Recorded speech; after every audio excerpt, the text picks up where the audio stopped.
నమస్తే అమ్మ. నమస్తే. మీ పేరు? ప్రశాంతి. ఓకే. ఎక్కడ ఉంటారు? ఇదే ఎల్ఎన్ నగర్ బస్తీలో. ఏం చేస్తుంటారమ్మా? House wife. ఓకే. ఇప్పుడు జూబ్లీహిల్స్ నియోజకవర్గంలో రాబోయే ఉప ఎన్నికల్లో ఎవరు గెలిచే అవకాశం ఉందంటారు? ఎవరు వస్తే మీకు బాగుందంటారు? మాకు నవీన్ యాదవ్ గారు వస్తే బాగుంటుంది అని అనుకుంటాం. ఎందుకంటే మాకు సమస్యలకి ఆయన తొందరగా రిప్లై ఇస్తారు. ఇంతకుముందు ఉన్న పార్లమెంటు ఇది ఉండే కదా తెలంగాణ వాళ్ళు, అది దాని గురించి చాలాసార్లు మేము కంప్లైంట్ ఇచ్చినాము. అసలు మా గల్లీలో అక్కడ చూడండి, అసలు మా గల్లీలు చాలా ఘోరంగా ఉన్నాయి. మమ్మల్ని అయితే పట్టించుకునే వాళ్ళు లేరు. మాకు 2 సార్లు మాకు ఆల్రెడీ రోడ్డు శాంక్షన్ అయ్యింది కాబట్టి మాకు రాలేదు.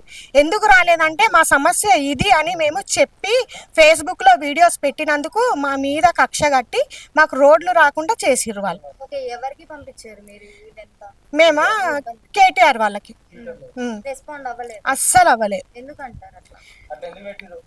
ఎందుకంటే మేము వీడియోస్ ఇట్లా ఫొటోస్ పెట్టినందుకు ఫేస్బుక్లో పెట్టినందుకు అట్లా చేసిర్రు. మేము డైరెక్ట్ కేటీఆర్కే కంప్లైంట్ చేస్తారా అని ఆ కోపంతో ఎట్లా శాంక్షన్ అవుతుందో అని ఇట్లా చేసిర్రు. ఓకే. అంటే మీకు ఇప్పుడు పెట్టినందువల్ల రోడ్డు శాంక్షన్ చేయలేదు.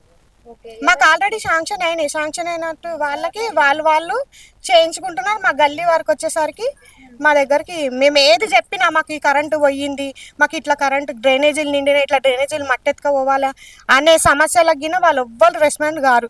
మేమే సొంతంగా ఫోన్లు చేసుకుంటాము, మేమే సొంతంగా అన్నీ వేసుకొని మేము పంపిస్తుంటాం అనమాట. ఓకే. మరి ఇప్పుడు మీకు నవీన్ యాదవ్ గారు వస్తే ఇదంతా సెట్ అయిపోతుంది? ప్రాబ్లం తొందరగా మాకు సాల్వ్ అవుతుంది, కంపల్సరీ అవుతుంది. ఎందుకంటే మేము ఏ రాత్రి పోయినా సరే మాకు అన్న చాలా రెస్పాండ్ చేస్తారనమాట, ఇట్లా అయ్యింది ఇట్లా అని. ఓకే. అంటే ఏ పార్టీకి సంబంధించిన వాళ్ళు వస్తారంట? మేమా కాంగ్రెస్ పార్టీ. ఓకే. మరి ఇప్పుడు రేవంత్ రెడ్డి గారు చెప్పిన సంక్షేమ పథకాల్లో సన్నబియ్యం వస్తున్నాయి. ఎలా ఉన్నాయమ్మా? బానే ఉన్నాయి. తింటున్నారా? తింటున్నాం. ఓకే. ఇప్పుడు మహిళలకి ఫ్రీ బస్ పెట్టారు కదా, మీ ఒపీనియన్ ఏంటి? బానే ఉంది. బానే చార్జెస్ బానే ఉంది. ఓకే. మరి రేవంత్ రెడ్డి గారి పరిపాలన ఎలా ఉంది? మంచిగా ఉంది మేడం. మళ్ళీ కూడా రేవంత్ రెడ్డి గారే కావాలంటారా? అవును అనుకుంటున్నాం, వాళ్ళే కావాలి. మంచి పనులు చేస్తున్నారు కదా ఇవన్నీ అట్లా. మరి బీఆర్ఎస్ ప్రభుత్వం గురించి ఏం చెప్తారు? వాళ్ళు ఏమి చేయలే మేడం. మాకు ఇన్ని సంవత్సరాలు అయ్యింది కదా, మాకు అసలు ఏమి రాలేవు, మాకు ఏమి చేయలేదు వాళ్ళు. Subscribe us and press the bell icon for more interesting updates.